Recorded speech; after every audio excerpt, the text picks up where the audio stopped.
Shalom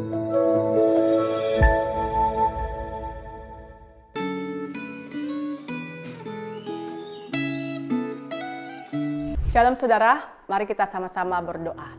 Bapa kami yang ada dalam kerajaan surga, kami mengucap syukur Tuhan untuk setiap anugerah-Mu yang Kau nyatakan dalam kehidupan kami. Kami bersyukur kembali kami merenungkan satu kegerakan membaca Alkitab. Biarlah melalui kegerakan membaca Alkitab ini, kami sungguh-sungguh mengalami pertumbuhan iman yang benar di dalam Kristus Yesus Tuhan Allah kami. Berkatilah perenungan kami dan berikan kami hikmat untuk dapat menyelami kebenaran firman-Mu. Dalam nama Tuhan Yesus kami berdoa dan mengucap syukur. Amin. Saudara, pernahkah saya dan saudara menyaksikan akan kasih Tuhan di tengah-tengah penderitaan yang sedang kita jalani atau penderitaan yang sedang kita alami dalam kehidupan kita? Hari ini kita akan belajar bagaimana Mazmur 40 Daud menceritakan tentang kasih setia Tuhan. Dia menyaksikan akan kebaikan Tuhan.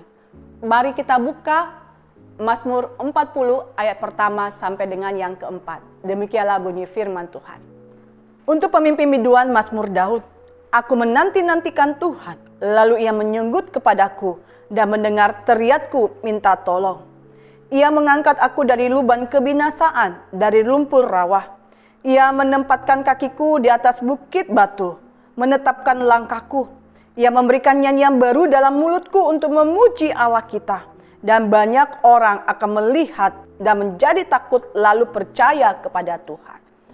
Saudara, di dalam Mazmur 40 ini, Daud sedang mengalami pergumulan kehidupan yang tidak dapat dia ungkapkan dengan kata-kata. Daud hanya melukiskan di dalam Mazmur 40 ini bahwa ia sedang berada dalam lubang kebinasaan dan lumpur rawa, saudara. Ada seorang penafsir mengatakan bahwa ketika Daud mengungkapkan perasaannya, pengalamannya di dalam Mazmur 40 ini, menunjukkan bahwa Daud sungguh-sungguh mengalami penderitaan yang seolah-olah dia sedang berada dalam bayang-bayang lembah kematian. Dan di dalam pergumulan akan keberdosaan yang sedang dilakukan dan dialami oleh Daud yang tidak dapat dia sembunyikan di hadapan Tuhan. Sehingga di tengah-tengah pergumulan penderitaan yang dialami Daud inilah dia menuliskan Mazmur 40. Dan hari ini kita akan belajar dua hal dari Mazmur 40 ini. Yang pertama, saudara, Daud menuliskan Mazmur 40 ini untuk menyaksikan bagaimana Tuhan menolong hidupnya di tengah-tengah pergumulan yang dialami. Di dalam ayat yang kedua di sana Daud mengatakan, aku menanti-nantikan Tuhan. Kata menanti-nantikan Tuhan ini ada satu kata kerja yang dimana Daud tidak diam saja di tengah-tengah pergumulan penderitaan yang sedang dialami. Apa yang dilakukan oleh Daud di dalam menantikan Tuhan? Di dalam dia menantikan Tuhan, ada satu iman yang teguh kepada Allah Bapa yang telah memilih dia menjadi anaknya.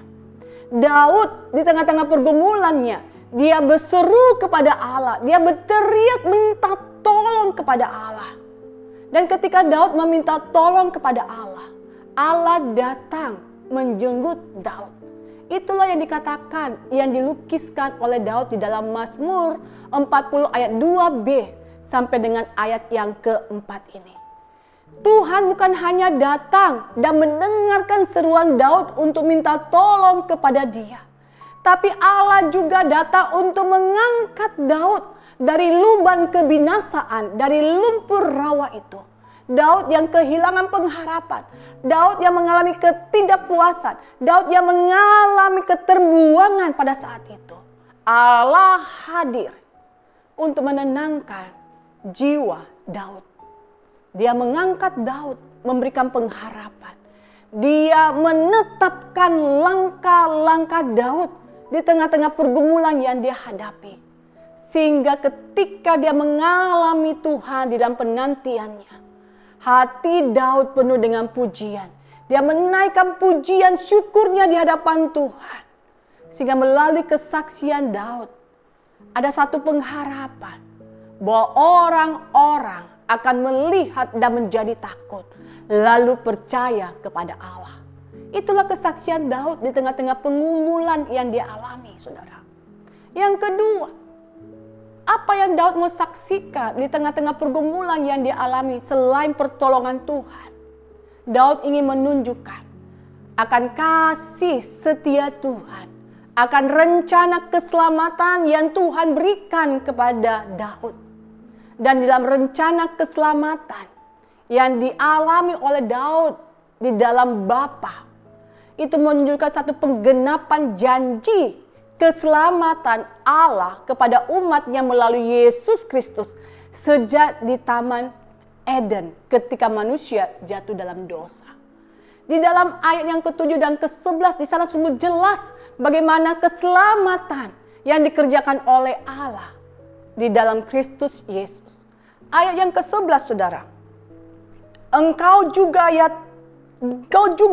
yang tahu ya Tuhan, keadilan tidaklah kusembunyikan dalam hatiku, kesetiaanmu dan keselamatan daripadamu kubicarakan, kasihmu dan kebenaranmu tidak kudiamkan kepada jemaat yang besar. Saudara, ini adalah satu gambaran bagaimana tentang keselamatan yang dikerjakan oleh Allah bagi umatnya, bagi orang-orang yang dikasihinya, orang-orang yang dipilih dalam kasih anugerahnya. Dan keselamatan ini adalah keselamatan janji penggenapan akan keselamatan di dalam Kristus Yesus bagi orang-orang yang percaya di dalam nama Anak Allah, yaitu Yesus Kristus. Dan kita bisa melihat di dalam penderitaan yang dialami oleh Yesus Kristus, memberikan satu gambaran yang besar bagaimana Yesus mengalami penderitaan di Taman Getsemani. Perjalanan yang menuju ke Bukit Golgota, dan sampai di Bukit Golgota ketika Tuhan Yesus harus tersalibkan. Di sana Yesus berkata, dari salah satu perkataan 7 kata perkataan salib, Eli, Eli, sabatani. Allahku, Allahku, mengapa engkau meninggalkan aku? Ada satu penderitaan yang dialami oleh Yesus, yang seolah-olah Allah memalingkan wajahnya dari Tuhan dan membiarkan Yesus sendiri mengalami penderitaan itu. Tapi walaupun demikian, saudara, Yesus tetap berpegang teguh dengan hubungannya bersama dengan Bapa. Dia tetap menanti-nantikan waktu Tuhan untuk menggenapi rencana keselamatan untuk semua umat manusia. Sehingga di dalam kasih Kristus, orang yang menanti-nantikan keselamatan dari Bapa, walaupun mereka mengalami penderitaan, akan tetap dapat menyaksikan kasih dan pertolongan dari Allah di tempat yang maha tinggi. Setiap orang-orang yang telah mengalami pertolongan, orang-orang yang dapat mengalami keselamatan dari Tuhan kita Yesus Kristus, dan orang-orang yang menyaksikan akan kebesaran Tuhan, orang-orang yang mengalami, orang-orang yang melihat akan berkata, Tuhan itu besar. Yang menjadi pertanyaannya, saudara, mengapa Tuhan izinkan penderitaan itu terjadi di dalam kehidupan orang-orang yang percaya? Alasannya adalah Tuhan mengizinkan penderitaan itu sekalipun kita merasa seperti berada dalam lubang kebinasaan, adalah untuk mendorong saya dan saudara dan menikmati indahnya kecukupan dalam Kristus bagi jiwa kita. Yang menjadi pertanyaan, apakah kita dapat melihat penderitaan sebagai anugerah Tuhan untuk kita nikmati di dalam Kristus? Yang kedua, apakah kita tetap dapat bersaksi akan kebaikan Tuhan dalam penderitaan yang Tuhan izinkan? Mari kita berdoa. Bapa kami yang ada dalam kerajaan surga, terima kasih Tuhan untuk kebenaran firman-Mu yang meneguhkan kami hari ini. Biarlah kami tetap memiliki iman pengharapan dan kasih dalam Kristus Yesus. Dan mengalami kasih karunia-Mu walaupun kami di tengah-tengah penderitaan ini. Kami tetap dapat menjadi saksi-Mu. Pakai kami, utus kami, dan biarlah nama-Mu saja yang dimuliakan. Dalam nama Tuhan Yesus kami berdoa dan mengucap syukur. Amin. Tuhan Yesus memberkati.